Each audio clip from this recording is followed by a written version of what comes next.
ರಾಗಿ ರೊಟ್ಟಿ ಮಾಡಲಿಕ್ಕೆ ಬೇಕಾಗಿರುವ ಪದಾರ್ಥಗಳು: ರಾಗಿ ಹಿಟ್ಟು 1 ಕಪ್ ತಗೊಂಡಿದ್ದೀನಿ, 1 ಕ್ಯಾರೆಟು ತುರಿದು ಇಟ್ಕೊಂಡಿದ್ದೀನಿ, ಕೊತ್ತಂಬರಿ ಸೊಪ್ಪು ಸ್ವಲ್ಪ, 1 ಈರುಳ್ಳಿ, ಸ್ವಲ್ಪ ಉಪ್ಪು ರುಚಿಗೆ ತಕ್ಕಷ್ಟು, ಹಸಿಮೆಣಸಿನಕಾಯಿ ಪೇಸ್ಟ್ ಮಾಡಿ ಇಟ್ಕೊಂಡಿದ್ದೀನಿ, ಸ್ವಲ್ಪ ನೀರು, ಬಿಸಿ ನೀರು ಹಾಕಿದ್ರೆ ಸ್ವಲ್ಪ ಹಿಟ್ಟು ಜಿಗಿ ಬರುತ್ತೆ.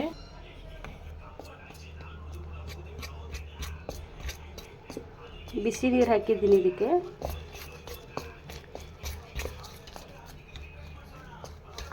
ಸ್ವಲ್ಪ ಇದು ಮಿಕ್ಸ್ ಮಾಡಿಕೊಂಡು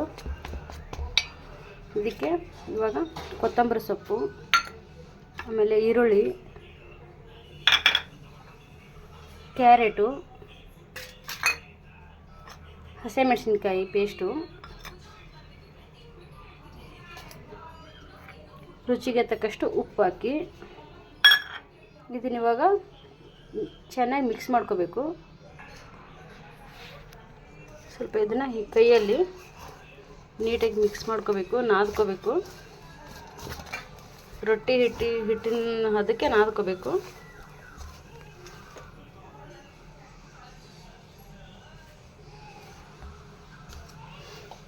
ಇನ್ನು ಸ್ವಲ್ಪ ತಣ್ಣೀರು ಹಾಕ್ಬೇಕು. ಇದಕ್ಕೆ ಸ್ವಲ್ಪ ತಣ್ಣೀರು ಹಾಕ್ಬಿಟ್ಟು ನಾದ್ಕೋಬೇಕು ನೀಟಾಗಿ.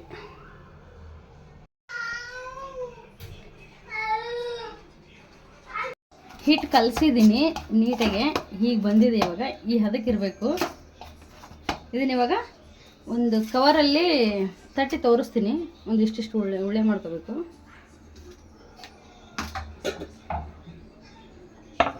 ಇದು ಎಣ್ಣೆ ಪ್ಯಾಕೆಟ್ ತೊಗೊಂಡಿದ್ದೀನಿ, ಅದಕ್ಕೆ ಸ್ವಲ್ಪ ಕೆಳಗಡೆ ಎಣ್ಣೆ ಹಚ್ಬಿಟ್ಟು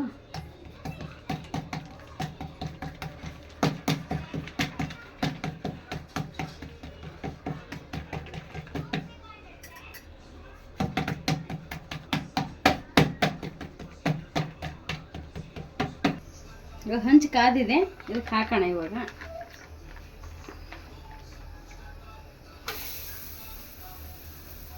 ಸ್ವಲ್ಪ ಎಣ್ಣೆ ಹಾಕೋಣ.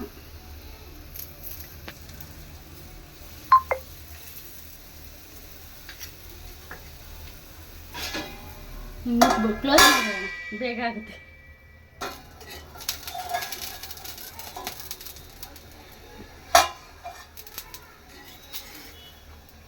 ಬೆಂದಿದೆ. ಇವಾಗ ಹೀಗೆ ಹಾಕೋಣ, ಇನ್ನೊಂದ್ಸಲ ಬೇಗ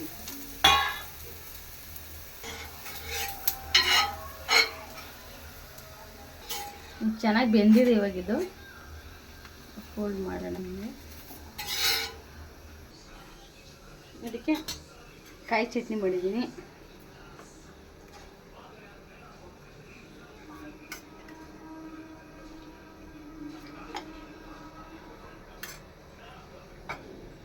ರಾಗಿ ರೊಟ್ಟಿ ಕಾಯಿ ಚಟ್ನಿ ರೆಡಿಯಾಗಿದೆ.